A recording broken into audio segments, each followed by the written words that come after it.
Assalamualaikum warahmatullahi wabarakatuh. Harapan dan tujuan hidup setiap manusia di dunia ini adalah untuk memperoleh tempat terindah setelah kematian kelak, mendapatkan kenikmatan dan kebahagiaan hakiki, serta mendapatkan surga Allah yang penuh dengan keindahan. Tidak ada seorang manusia pun yang ingin terjerumus ke dalam siksaan pedih api neraka. Namun, sangat disayangkan tujuan utama itu terkadang hanya dijadikan angan-angan dan hayalan saja oleh sebagian mayoritas manusia tanpa menempuh jalan dan beramal soleh yang membawa dirinya masuk ke dalam surga.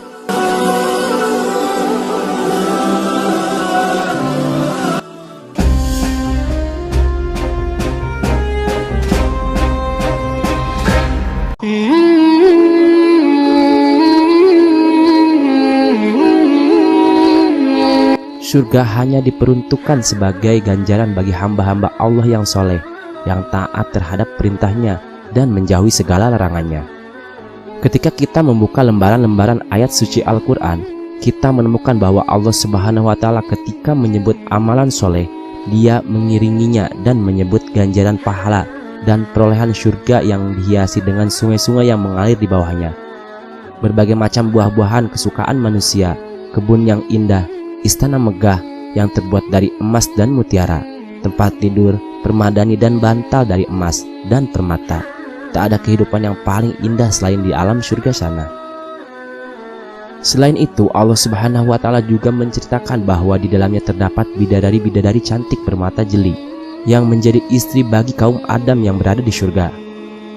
Allah Subhanahu wa Ta'ala berfirman dalam surat Ar-Rahman ayat 46 sampai dengan 54. serta surat Waqiah ayat 11 sampai dengan 40. Allah Subhanahu wa Ta'ala juga berfirman dalam surat As-Saffat ayat 40 sampai dengan 49. Tetapi hamba-hamba Allah yang dibersihkan dari dosa, mereka itu memperoleh rezeki yang tertentu, yaitu buah-buahan, dan mereka adalah orang-orang yang dimuliakan di dalam surga-surga yang penuh nikmat. Di atas tahta-tahta kebesaran berhadap-hadapan, diedarkan kepada mereka gelas yang berisi khamar dari sungai yang mengalir. Warnanya putih bersih, sedap rasanya bagi orang-orang yang meminum. Tidak ada dalam khamar itu alkohol dan mereka tidak mabuk karenanya. Di sisi mereka ada bidadari-bidadari yang tidak liar pandangannya dan jelita matanya, seakan-akan mereka adalah telur burung unta yang tersimpan dengan baik. Lantas, mengapa Allah Subhanahu wa Ta'ala menceritakan bidadari bermata jeli yang merupakan istri untuk kaum lelaki surga dan tidak menceritakan suami-suami untuk kaum Hawa? Allah Subhanahu wa Ta'ala menciptakan putra-putra Adam dengan terbiat yang unik, yaitu sangat tertarik dan senang terhadap wanita yang cantik. Anak Adam ini sanggup berkorban dan melakukan apa saja untuk mendapatkan wanita yang disukainya. Maka Allah Subhanahu wa Ta'ala menyebut para bidadari yang cantik bermata jeli sebagai ganjaran bagi mereka yang beriman, dengan tujuan agar anak Adam yang penuh ego ini tertarik dan berlomba-lomba beribadah kepada Allah Subhanahu wa Ta'ala. Berbeda dengan perempuan yang memiliki sifat malu, bahkan pemalu sekali. Tabiat wanita yang suka terhadap lelaki, namun perasaan malu yang dimilikinya dapat menahan dirinya untuk menampakkan rasa suka itu. Dengan demikian, Allah Subhanahu wa Ta'ala tidak mendorong dan memotivasi kaum Hawa untuk beramal soleh dengan cara menciptakan ganjaran yang membuat mereka malu ketika dibaca atau didengar. Misalnya dengan menciptakan keperkasaan, ketampanan, keanggunan, dan kesalahan pasangan yang mereka dapatkan di surga kelak. Allah Subhanahu wa Ta'ala tidak memotivasi mereka dengan hal seperti itu. Namun dengan tidak menyebut pasangan yang mereka dapatkan, bukan berarti Allah Subhanahu wa Ta'ala tidak memberikan pasangan di surga.